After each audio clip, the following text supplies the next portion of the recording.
And every time I open something to check out a chart or something, I see everything popping to the upside. Here is gold, end of day, physical gold.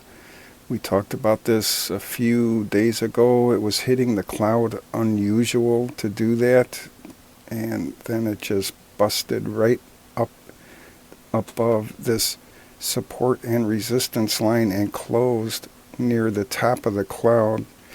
I zoomed in a bit to take a closer look at this support and resistance line in dashed green from April 2022. And I still call these support and resistance lines valid if they hit it.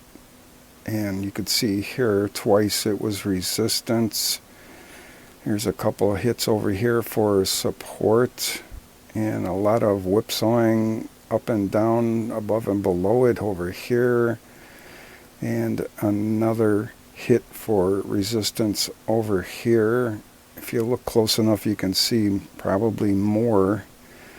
And this black 126 EMA is at 1938. So that's an important zone in that 130 to 140 zone there. And then you can see it came out of this bear flag to the downside. So that flag got executed. And it went below that 126 EMA black line here. And I thought, well, that could be it for gold. But we had to give it a second chance to come down to the 315 EMA in brown.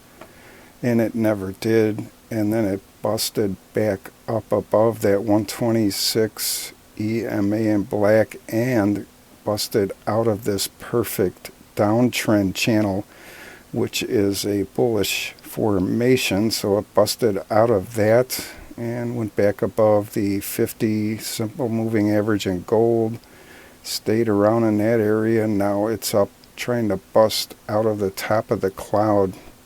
Gold is a real wild card, and I would expect it to bust out of that cloud and start heading up with this guy over there, Medvedev. He was a president of Russia, and I used to follow all that years ago, decades ago, whatever, and I think this guy beat Putin at the polls, and then Putin came back and pretty much ousted him, and so he got on board with Putin, it looks like, instead of going to the gulag. And to throw this kind of rhetoric around like it's nothing is just absolutely incredible. This is pretty serious talk. So this is going to be the real litmus test for the stock market and bond market for that matter. And I expect gold to rocket out of that cloud if they take this serious. So this is really going to be the test to see how resilient this market really is.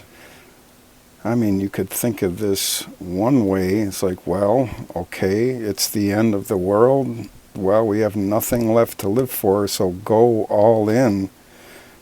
And that's one way to think about it. So it's going to be interesting to see how this is treated on Monday, the 31st.